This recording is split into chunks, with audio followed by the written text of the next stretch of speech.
Oke, ini rumah bibitnya, panjangnya sekitar belasan meter ya, yang sudah tumbuh sekitar 2-3 hari yang lalu baru tumbuh. Nah, ini baru tumbuh 2-3 hari.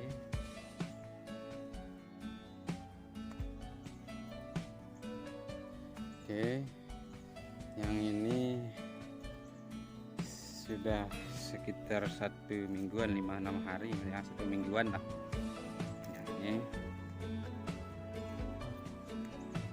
Kemudian yang ini 1 minggu usianya setelah tumbuh.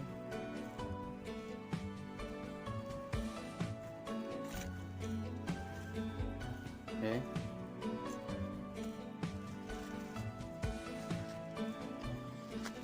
bibit ini total seluruhnya 4 ribuan lebih. Setiap petak ini 1000 ya, ini satu petak begini, ini 1000. Kemudian yang ini juga 1000, yang itu 1000, karena 1000 lagi. Ada yang belum tumbuh, masih tak tutupin pakai karung. Ini belum kita kasih nutrisi susulan ya, sejak tumbuh sampai dengan usia 1 minggu belum kita kasih makro mikro, belum. Tak biarin aja dulu ya. Nutrisi bawaan dari media polybag juga sudah cukup untuk usia segini, saya rasa.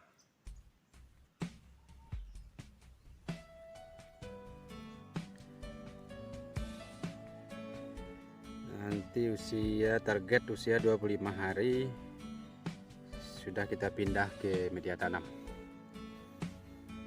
Setelah tumbuh semua kita fokus olah lahan nanti. Oke, tap. Di sini ada sekitar 500-an lebih belum tumbuh, masih kita tutupin.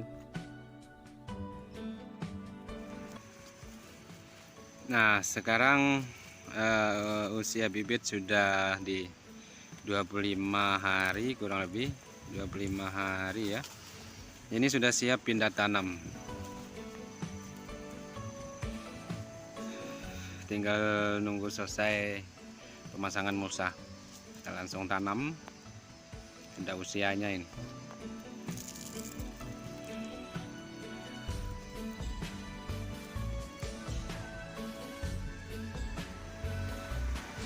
Nah, sekarang ini kita pindah tanam sudah kurang lebih 1 minggu, langsung diguyur hujan ya, walaupun kecil-kecil tapi lumayan lah. Sekarang sudah masuk hampir 1 bulan usianya.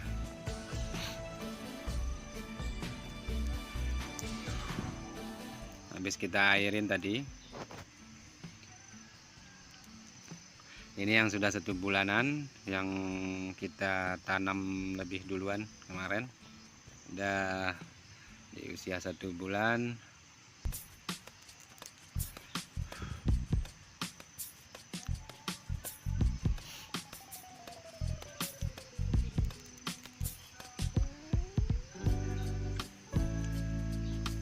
Udah mulai ada tanda-tanda pembungaan ini. Dan mulai masuk ke fase generatif, artinya kombinasi pemupukannya sudah harus dirubah.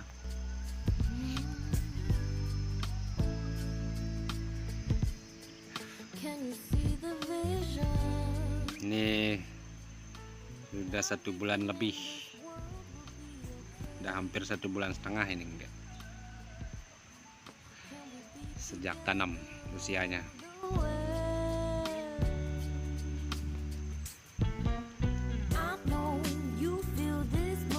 Ini perawatannya kita fokus pada pemberian nutrisi dan pengontrolan pH tanah. Jadi untuk hama hampir tidak pernah semprot sih. Kalau untuk penyakit sih belum ada. Jadi yang jenisnya pungi kita belum pernah pakai, baru insek saja beberapa kali kemarin. Kuncinya ya pH tanah. Nah sekarang ini sudah di atas 1,5 bulan, kurang lebih lah 1,5 bulan lah taruh usianya. Jadi perawatan masih tetap fokus pada pengontrolan pH tanah dan pemberian nutrisi lengkap. Jadi mulai dari makro induk, makro sekunder, makro primer, terus mikro, kita perhitungkan dengan sedetail mungkin kebutuhannya, dengan tetap yang paling pokok, yang paling utama adalah pengontrolan pH tanah. Nah itu kuncinya, supaya seperti hama-hama yang bersifat asam seperti kusu-kusuan itu tidak betah gitu berada di tanaman kita apabila pH tanah lahan kita itu selalu berada di pH netral. Nah kemudian penyakit juga tidak bisa berkembang gitu, tidak bisa berkembang di pH netral, tidak bisa tumbuh dan berkembang. Jadi kuncinya ya itu pengontrolan pH tanah supaya tetap di pH netral. Caranya mudah sih sebenarnya, pengontrolan pH tanah, yang penting intensif aja ketelitian kita, ketelatenan kita sebagai petaninya. Kalau saya sih biasanya yang saya pakai mulai dari kapur karbonat, kapur bangunan itu yang dipakai untuk pelamir, bahan pelamir itu, kemudian kombinasinya dengan kaptan atau kapur pertanian atau dolomit maksudnya ya. Ditambah lagi dengan penggunaan KOH yang apabila terjadi pH tanah drop terlalu jauh ke asam, misalnya ke pH 4, baru untuk pendongkrakan yang paling cepat kita pakai KOH. Itu pun tidak terlalu rutin karena KOH itu sifatnya basah kuat, jadi pH tanah itu cepat naik, cepat juga turun. Nah itu kelemahan kalau menggunakan KOH. Jadi lebih bagus kapur karbonat dikombinasikan dengan kapur pertanian, atau kapur tohor juga lebih bagus.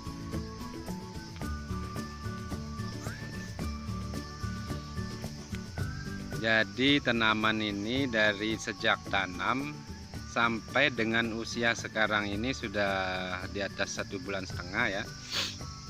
Saya pakai insektisida untuk penanganan hama kutu-kutuannya itu belum habis kemasan 200 ml. Sudah hampir 2 bulan usianya ya sekarang. Itu insek belum habis kemasan 200 ml. Saya pakai abamectin, berbahan aktif abamectin. Saya kombinasikan dengan yang berbahan aktif propenopos secara bergantian. Propenoposnya sih belum pernah kena sih, karena abamectinnya juga belum habis. Jadi di usia sekian sudah mulai berbuah, paling irit penggunaan pestisida. Kuncinya yaitu kembali lagi ke pemberian nutrisi yang lengkap, kemudian pH tanah kuncinya. Nah itu penyebab utama hama yang bersifat asam itu betah tinggal di tanaman kita. Jadi begitu pH-nya netral, hama itu pergi sendiri tanpa harus diusir dengan insek. Begitu juga penyakit tidak bisa berkembang di pH netral. Jadi kuncinya yaitu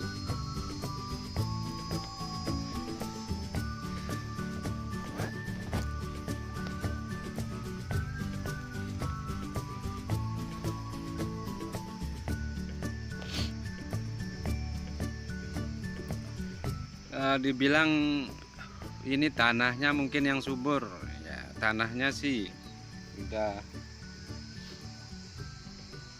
dibilang subur ya, seperti kebanyakan tanah pada umumnya di Sumbawa sih. tidak terlalu subur-subur gimana, sudah kewalahan dihantam kimia terus. Jadi ya bisa dibilang sudah bergantungan sama kimia. Tapi pelan sedikit demi sedikit kita sudah mulai kombinasikan dengan organik untuk nutrisinya. Walaupun masih dikatakan 50% organik, 50% kimia.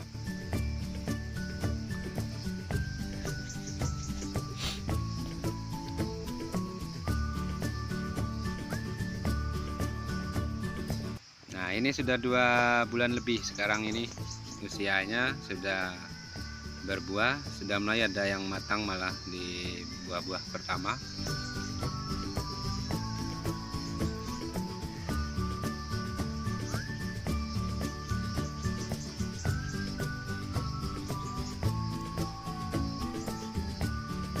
Tuh, lumayan lah lebat buahnya. Untuk jarak pemupukan saya pakai sebenarnya 10 hari sekali, tapi karena pH tanahnya gampang drop, begitu hujan atau kita airin, pH tanah tuh kadang-kadang drop melawan pH asam yang naik dari kedalaman. Dari biasanya di pH 7, biasanya drop ke pH 6, drop ke pH 5, itu yang membuat terpaksalah pemupukan saya majukan seminggu sekali. Sebenarnya untuk mengantisipasi dropnya pH sih.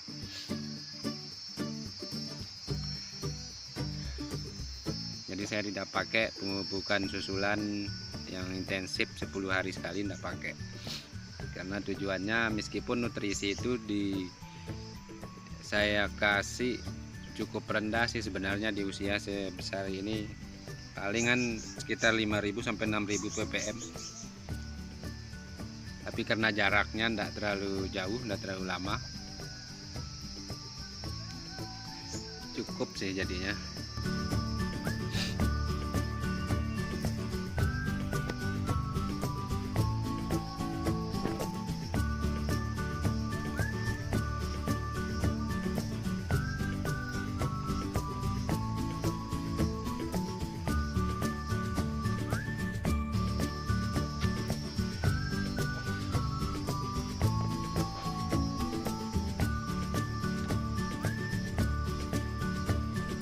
Kalau untuk fungsida sampai sekarang masih belum kena ya. Saya belum pernah semprot fungsida ya, belum ada terkena penyakit sih, baik hawar daun, busuk batang, busuk buah juga belum sampai di usia segini, sudah 2 bulanan, oke, sudah lebih ya. Teknik pemupukan saya ya gini, masang aerator, setelah pupuk tercampur kita pasang aerator 1 hari penuh, sorenya baru kita kocor. Pupuk kita campur dengan kapur ya,